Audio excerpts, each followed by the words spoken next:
Hello everyone, I hope you all are doing well. Today in this video, we will be covering NCERT questions of Chapter 1, Economics section, Class 9th, chapter named The Story of Village Palampur. Myself Avni from Lady Shri Ram College for Women. Let's begin with the video. We have question 1. Every village in India is surveyed once in 10 years during the census, and some of the details are presented in the following format. Fill up the following based on information on Palampur. A. Location. B. Total area of the village. C. Land use. And under cultivated land, we have irrigated and unirrigated and land not available for cultivation. D. Facilities such as educational, medical, market, electricity supply, communication nearest town. Let's look at the answer.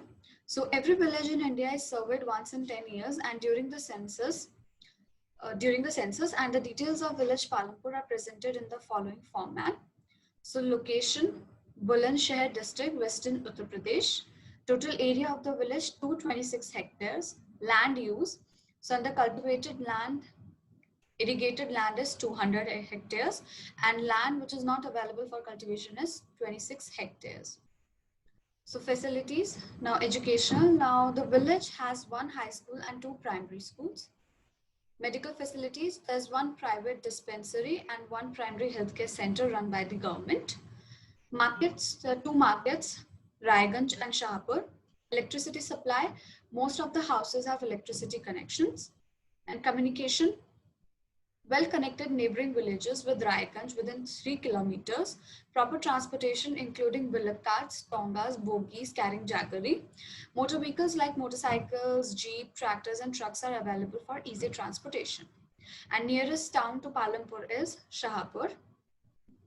Now we have second question. Modern farming methods require more inputs which are manufactured in industry. Do you agree? Yes, it is correct to say that modern farming methods require more inputs which are manufactured in the industry. It is because modern farming methods use a high yielding variety of seeds.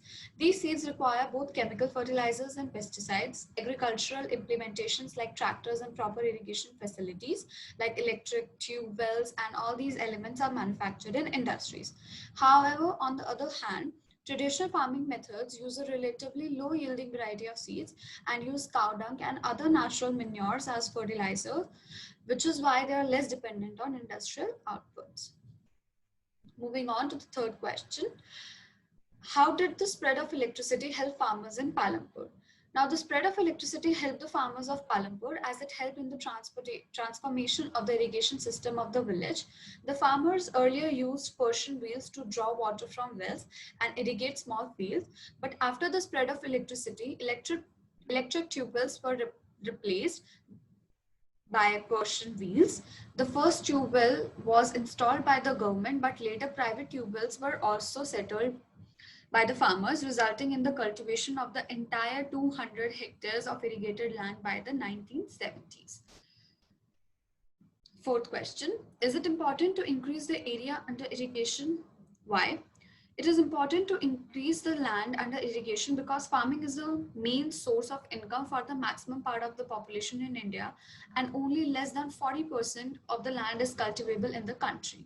Farmers are dependent on the erratic monsoon season, and if the rainfall is less, farmers are bound to suffer a major loss. So if water is provided for irrigation to the farmers for a larger portion of land, it would get better output and make more land cultivable in India, and also encourage farmers to take up newer farming methods without the fear of suffering loss.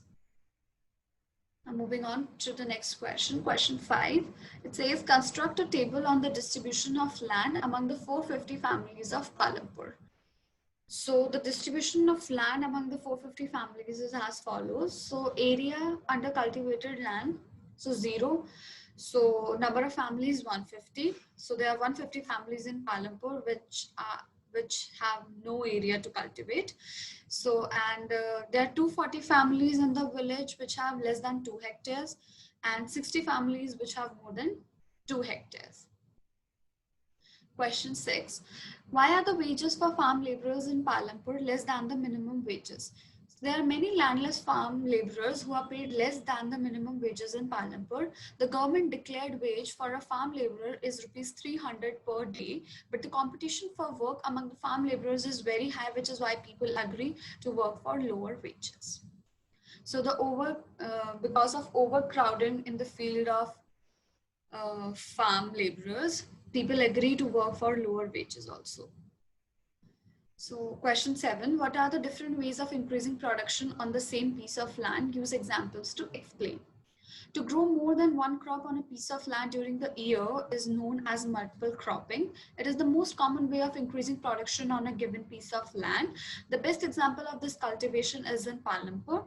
In Palampur, jowar and bajra grow during the rainy season, followed by potato between October and December, and during the winter season, wheat is sown in the fields. The main reason for this is the well-developed system of irrigation. Question 8. Describe the work of a farmer with 1 hectare of land. So a farmer with 1 hectare of land will be called a small farmer. Since the area for cultivation is small, the outcome may also not be high. So in order to be able to yield the land in the best possible way, the farmer needs money. This money is borrowed from a money lender at a high interest rate, and at times may also have to work as a farm laborer for the money lender. Once the farm is cultivated, the produce has to be divided for personal use and for selling in the market. Whatever profit is earned, the farmer has to usually give it away to the money lender, and little sum of money is left for the use of the farmer himself. The only help a small farmer gets is that of his family members. We have question 9. How do the medium and large farmers obtain capital for farming? How is it different from the small farmers? So large and medium farmers sell surplus farm products from a part of their produce. A part of the earnings is saved and kept for buying capital for the next season. A few of them give away the savings to small farmers and loans at high interest rates and get back the amount by the next season. Thus, they are able to arrange for the capital for farming from their own savings. Some farmers might also use the savings to buy cattle, trucks, or to set up shops. Question 10. On what terms did Savita get a loan from Tejpal Singh? Would Savita's condition be different if she could get a loan from the bank at a low rate of interest? Let's look at the answer. Savita got a loan from Tejpal Singh at the rate of interest of 24% for 4 months, and also had to work for Tejpal Singh as a farm laborer at the wage of rupees 100 per day during the harvest season. The case would have been different if Savita would have taken the loan from a bank. It is because the rate of interest would have been lesser than what was asked by Tejpal Singh, and also she would have been able to pay complete attention to her own field during the time of harvest. Question 11. What are the non-farm production activities taking place in your region? Make a short list. So the possible activities could be dairy, transportation, general stores, fishing, mining, etc. Question 12. What can be done so that more non-farm production activities can be started in villages? So to promote more non-farm production activities in villages, the following steps can be taken. Loans must be available for people at lower interest rates so that they can start up the non-farm activities. Proper markets should be set up so that the produced goods can be sold. The concerned authorities must set up better transportation between cities and villages so that the produced goods can be transported to cities and more money can be earned through the non-farming activities. Okay guys, so that's all for this video. I hope you all understood. Thank you. Take care. Bye-bye.